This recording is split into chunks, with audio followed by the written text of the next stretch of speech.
where, I know Michigan has done that recently. Is the one comes to mind. Some sites have said, we're not going to go quite as far this way. We're going to work on screening a little bit more. We've been very impressed with the deliberate conversations going on about screening. And Brian's example in Illinois, congratulations for being part of making that more deliberate. And we're also hearing wonderful examples, as you all are, of family engagement.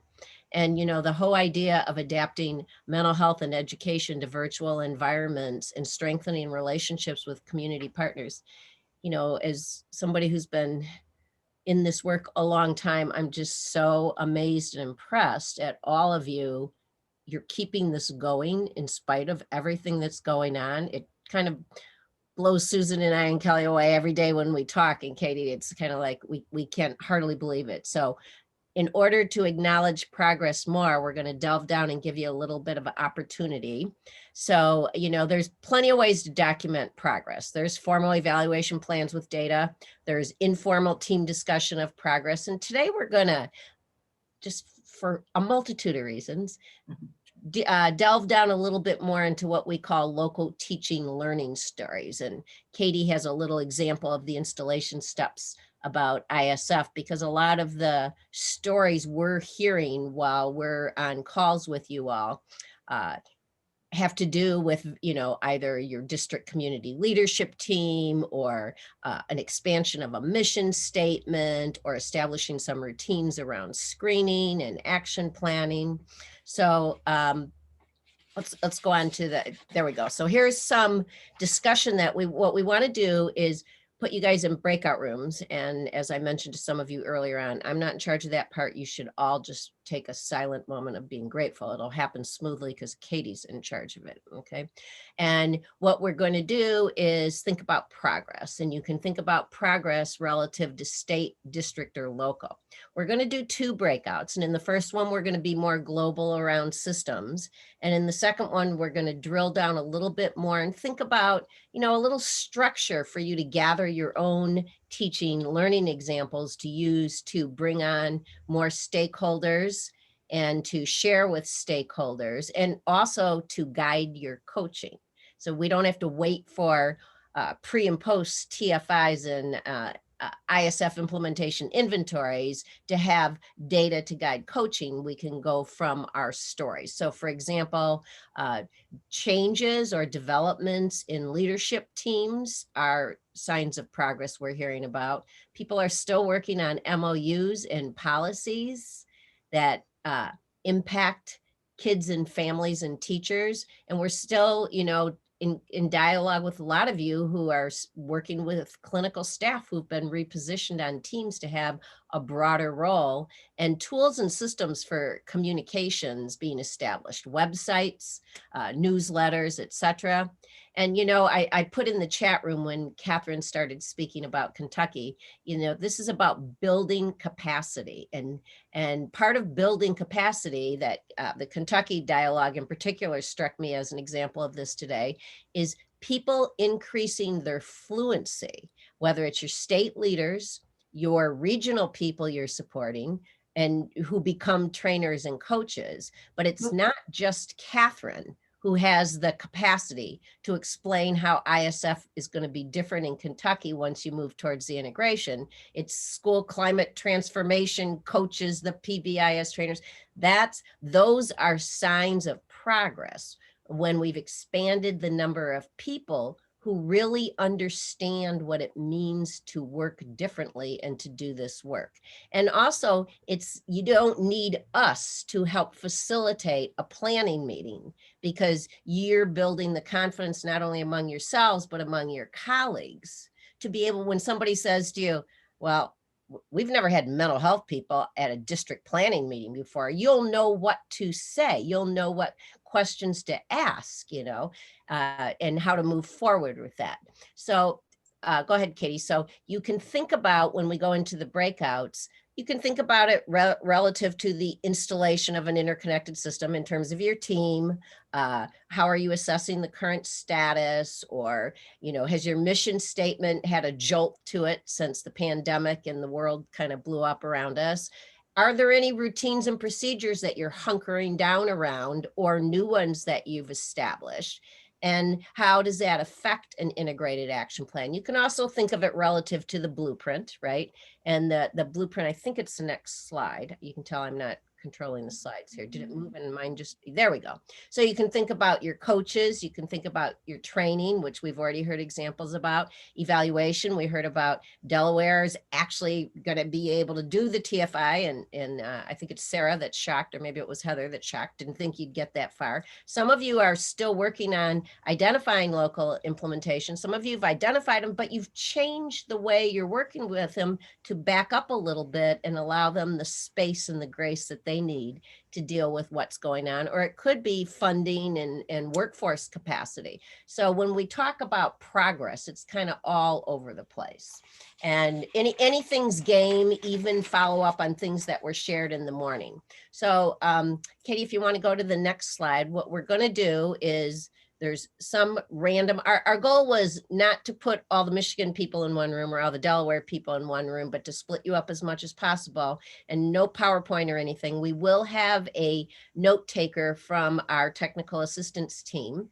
And so there's no pressure on anybody to be the note taker or the report out person, but we thought it would give you an opportunity to dig a little deeper with each other, or humor if you want to, or if you want to, however you want to connect around your work. So, just quick, everybody probably will know each other. You can do a quick introduction. But the idea here is to think about examples of progress with changes in system features, and each person can share, or somebody can take a pass, you can dialogue. We're not over structuring this. It's not a focus group. Okay. And so I say, let's give it a whirl. Susan will do one, I'll facilitate another, and Kelly will facilitate another, and Katie will be the wizard behind the scenes. Anytime. All right. And Lucille, one other thing, I'm going to drop a link to a Jam board in the chat, and that is where notes are going to be taken. So our note takers have editing access, and everyone else has view only. So if you're someone that likes to watch visually, we won't share the screen, but you can look at the Jam board if you would like. So I'm going to press the open all rooms. You should get a prompt to join your breakout. If you don't get that prompt, down at the bottom of your screen, you should have the option to join a breakout. And Kelly, Yep. I think now if you click on breakout rooms, Yep. you should have, do you have the option to join outcome creators? Like over the number, where it says number 7, if you hover over that, do you get join? All right, okay. Thanks. Yeah.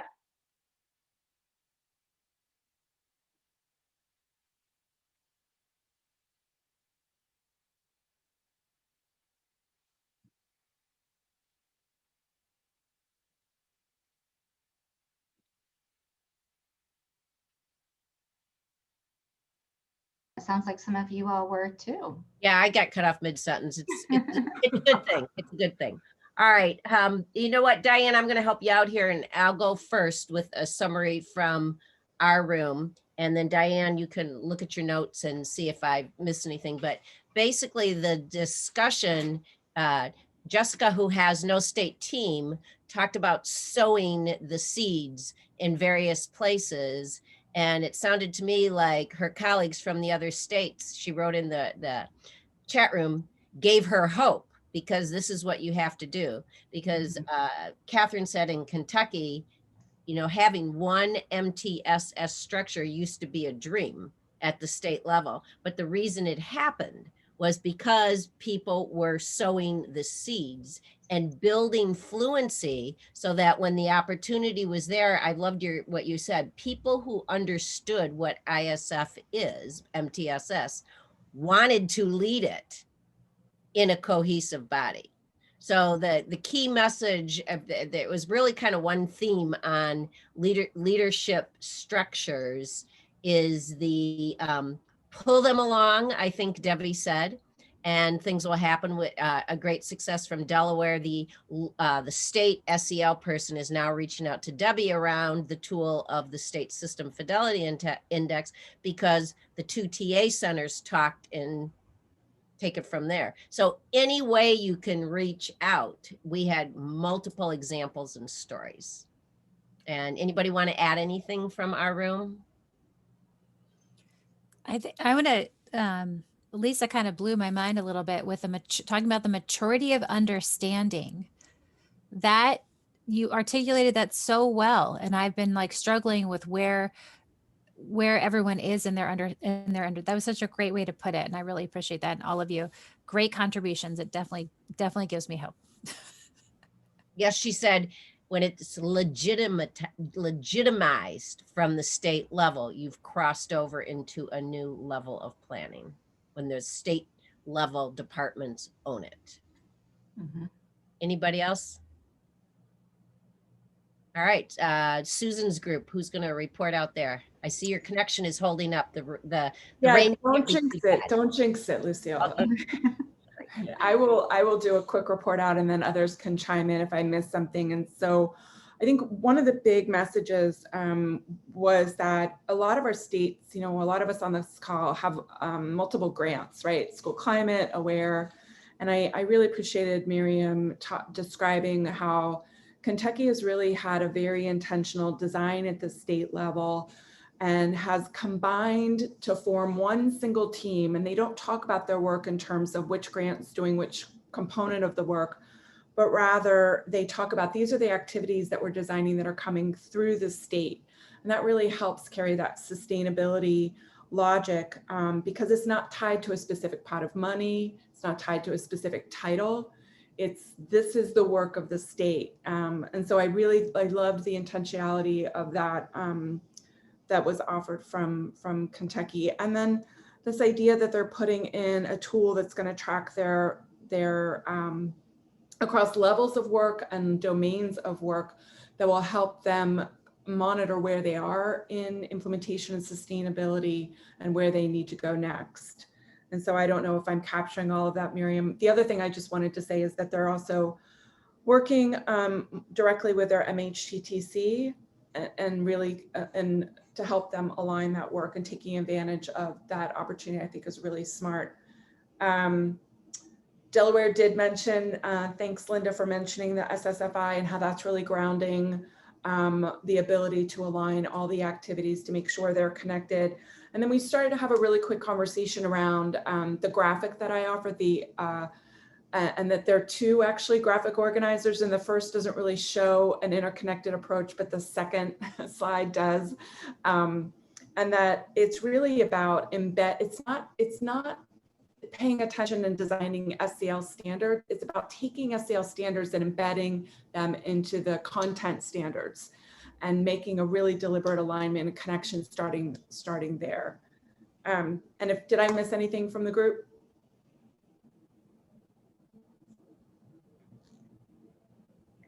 Okay, I will. Right, Kelly's group. All right, Trisha, you want to share out from the notes, please? Sure. So we had encouraging news. We'll start with Northwest.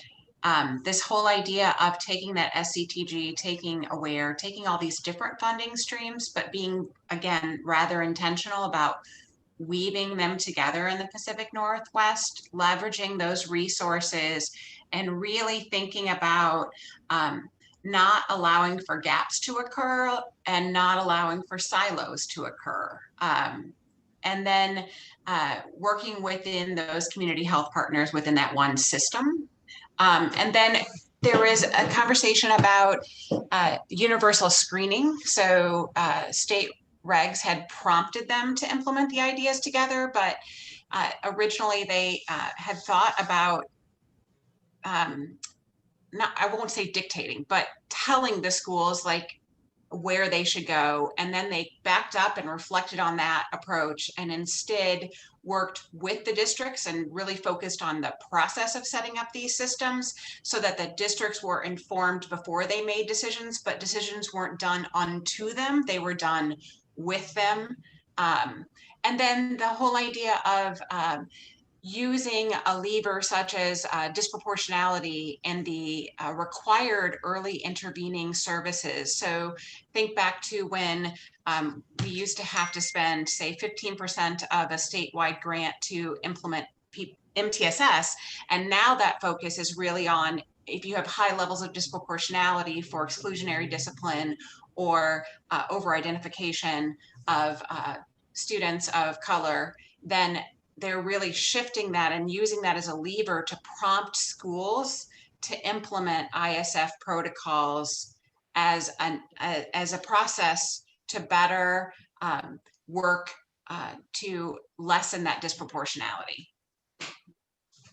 Thanks, Trish.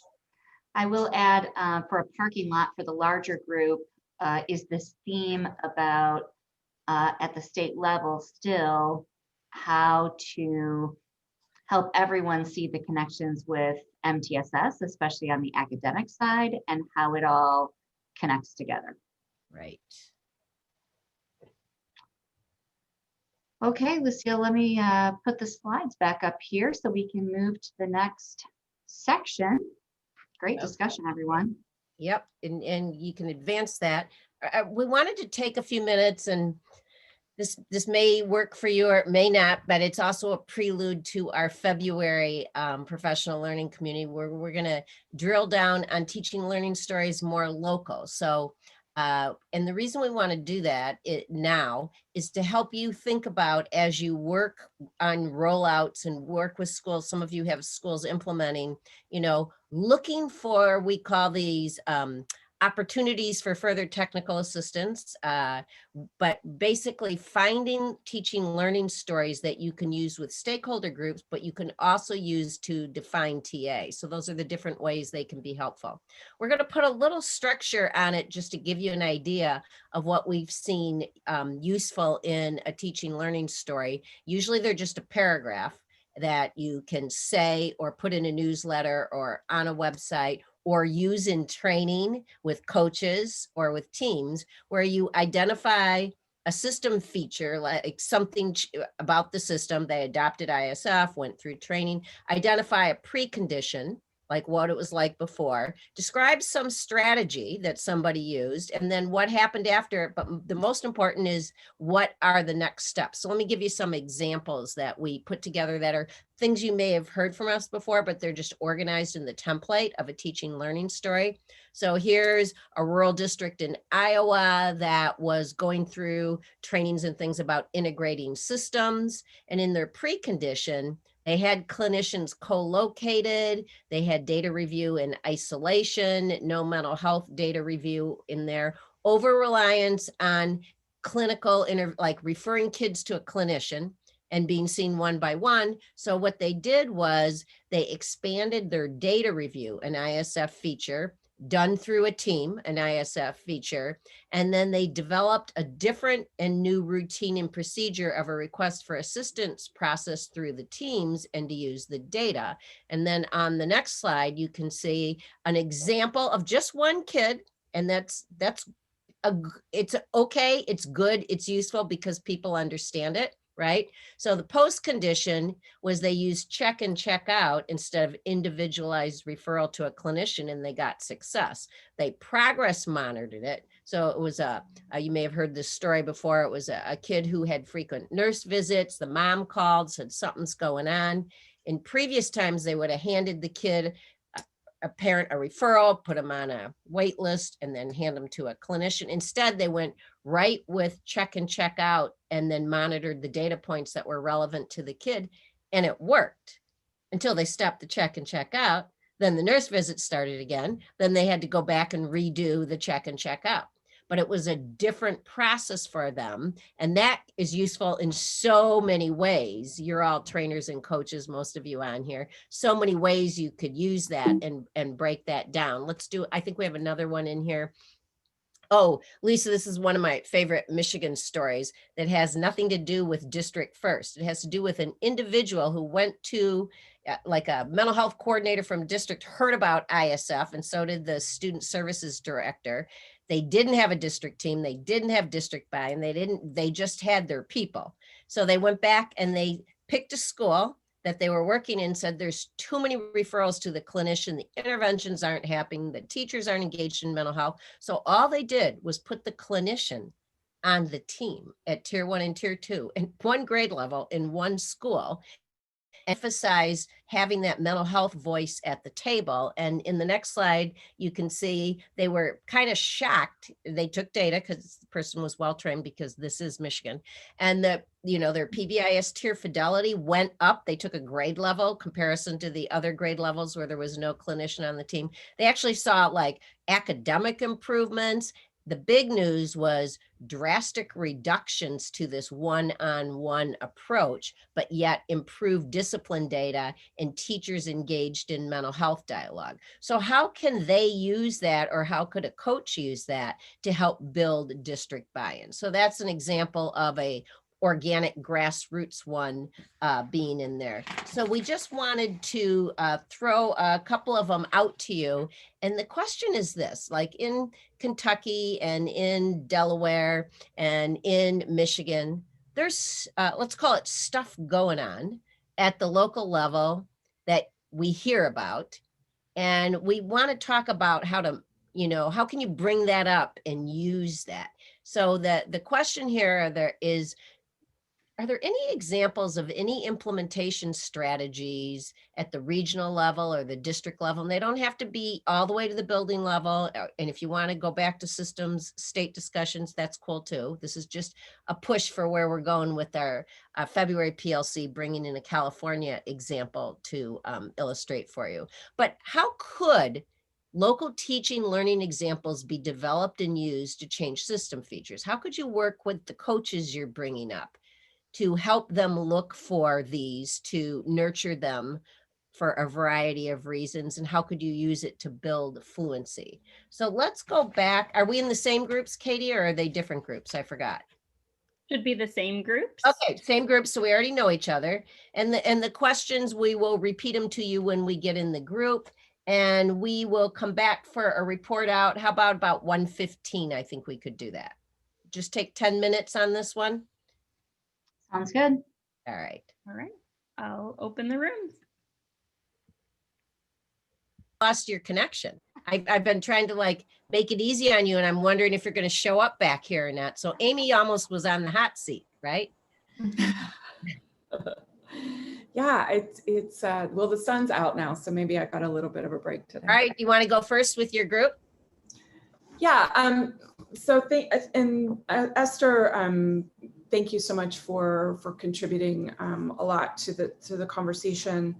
I love the way that Esther and Monterey kind of described that the inventory that they've been able to take is actually driving, is kind of that field-based intervention where it's driving this knowledge base and really building capacity and building fluency. And that whereas before they were kind of looking at, oh no, are we going to pass or fail on this tool? Now they're starting to really see it as driving the action planning process and honing in on one or two action items. It's really also enabled the school-based and community-based behavioral health folks being really explicit about their roles, but also developing and fostering their relationships and helping them see it as a whole team approach when they're making decisions. So I loved this notion that tool was really the driver of the systems change that they were seeking, and how, so for those of you who were instrumental in developing that tool, give yourself a huge pat on the back, because that's exactly the intention, the design of the tool. Let's see what else. So I think just the communication and transparency and that time to develop the relationships. And then the other thing that Esther shared is just being able to lift up and showing the success from the local sites really is starting to increase the attention and awareness from other schools to get on. And I think the strength of the system in Monterey, Esther, is that you're actually adding schools on during kind of the COVID era. So the system is really being tested, but it's really showing its strength through this time. Wow. Did I miss anything else from the group? Right, Kelly, we're going to go to your group next. Is that Trish still? Yep. So we had a lot of really great examples of getting to kind of inline users and leveraging those stories to encourage others and to learn from each other. So in Delaware, they related that they have a coaching cohort that meets every other month. And when the schools share out, hearing from peers, they're able to problem solve and talk about, where they had missteps. And they also do some role-alike learning together. So if they have similar roles, they're able to kind of pair up as they meet. One example was one team was particularly good at bringing their mental health providers into their teaming structures. And so sharing how they got there and what things they put in place to make that successful. In Pacific Northwest, they talked about how one of their teams really took a look and used that working smarter initiative and realized they had roughly 15 teams that were working on some level of mental health, social and emotional learning. And so they really used this pandemic time to take a deep dive and look at what those teams were doing and who were on those teams and collapse some of them. And then reorganize those into smaller teams that fed into a larger team so that they had cohesion and were very purposeful about, do we really need this team? Could this team be addressed?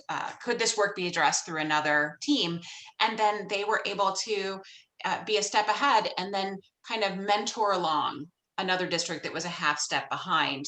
And then Christy did a really nice job of again, talking about their coaching cohorts and how they were bringing together content coaches, as well as behavioral coaches, as well as even tech coaches, and how they came together because they had commonality. Like, what does really good coaching look like? And how can we problem solve? And how did you get into that building with that administrator? And so bringing people together across roles has really benefited and learning from each other. Wow. And Christy, I agree with you. Trish has a gift of synthesis. That's why she's on our evaluation team. She's got the human synthesis gift. Thank you for noting that. And a good setup for me. So thank you, Trish, on the coaching aspect. Bob led with a specific teaching learning example of how ongoing coaching and being able to be regularly available, guiding a small district through building teams with mental health people on the team from the get-go as normal, like business as usual, like utopia, Susan, we used to call it, right? The future, right? And so Bob talked about that example from a coaching standpoint. And of course, they don't have the data available yet, but the focus of the data on attendance. And Debbie pointed out, ooh, from a coaching aspect, she's like thinking, oh, that's a mental health indicator, especially these days, right? And that kind of led to Catherine saying, well, I'm kind of at the state level. I don't really know any examples. And that gave me the opportunity to talk about how coaches should be taught and helped to be developing teaching learning examples as part of their coaching process. And the teaching learning examples are not only good for stakeholder engagement, they humanize large data sets, but they're valuable site-based technical assistance and coaching. And then I shared back in the Illinois days when we had a state-funded network, it was part of the quarterly reports of all trainers that did coaching to have some level of teaching learning examples that they were working on so that they could use it with their coaches, and plus we could use it for stakeholder engagement. So that's why we wanted to touch on this topic today and delve a little bit deeper, even knowing a lot of you are state level folks. It starts up here in how you structure it and how you guide the coaching. And so in California, thank you, Esther, next month, we are going to have Haley. Is Haley still with us? She had to leave. Okay, so Haley from Salinas High School, I had the opportunity to do a coaching session with Susan and Kelly with Haley, who's thinking about how she's going to use the teaching learning example and develop it further when she goes back to the clinicians and the coaches. So she had a fabulous example that she shared at the forum, and we went through it and we talked about how it could be more deliberate, more specific, more effective, and we'll share all that with you in February. And she's now thinking about, how am I going to use those coaching strategies and what dialogue am I going to have with the local clinicians in the high school to improve their system. So I think we'll start with that next time. We would like to have your feedback in the chat, if you don't mind, about your thoughts about the breakouts. You know, do you like it? Would you like to continue this? Is two too many in the 90 minutes? Katie, wherever Katie is, our little wizard here, she said she likes two. The Midwest team likes two because one warms people up and then the second one you just keep going. But we would like your feedback as our first experienced people in this, and we designed it sort of loosely. I did template the dialogue a little bit, but not too much. So we would love your feedback on that. And we so appreciate you sharing with us and learning with us, because we're learning how to help you by what you give back to us. This is a definite community experience for all of us, and has been for me since 1999 on this one, right? So Kelly, you have some final also announcements and a reminder on the date for the next meeting? Sure. And I apologize, I didn't realize that I went back to screen sharing in the middle of Lucille talking, so sorry about that all. Reminder, we shared last time that we have these new TA guides. There's one for district installation and one for school installation. And I don't think we'll take the time now, but we did synthesize the example from this school level guide in the template that Lucille used earlier with the other examples from Ohio and Michigan. We can lead those in February too, as a context Sure. setting. Sure, good idea. So we will share out this PowerPoint for all of you when we send the recording from today. And so you'll be able to see this in there. And again, the good news is that, as always, our stories end up being opportunities for providing additional technical assistance and helping your districts and schools and even your state teams move to the next step in that iterative quality improvement process. And if you've already seen these briefs, as you revisit them, go to the coaching next step section and think about it relative to, you know, I worked with the people from those sites asking questions and getting feedback. Then we wrote it up, not in a paragraph, but a guide. But think about the coaching aspect of it for our discussion next time. Sorry, Kelly, go ahead. That's okay. This is just still in here in case anybody doesn't already know this. I think you all do, but the sessions from our forum are available at pbis.org. And you can hear from our very own Catherine Tillett and also Aaron Scherter, who is part of that last example from the school level TA brief, tell a story in their own words. We also have these practice guides that, to the best of my knowledge, are still available only at our midwestpbis.org website. They're Trauma's up. Trauma's up on pbis.org. Thank you. Okay. Next time we are meeting on February 19th. So that is a Friday, still 1 o'clock Eastern. We will send out separately from the recording the email with the registration link for you to sign up. And just like I did this time, I sent a little reminder. I think some of you forgot that you already had signed up, so signed up again, which is why we need reminders, right? So just want to make sure that you all have that date. And if anybody wants to come off mic and is still there relative to feedback, Debbie made a good point in the chat about, you know, need to use that technique of give everybody time to think a little bit more before we launch. That's me. I did not do that well. Thank you, Debbie, for that reminder, because I thought of it and I didn't do it. But any thoughts about suggestions or feedback? Anybody want to share anything? or just type in chat.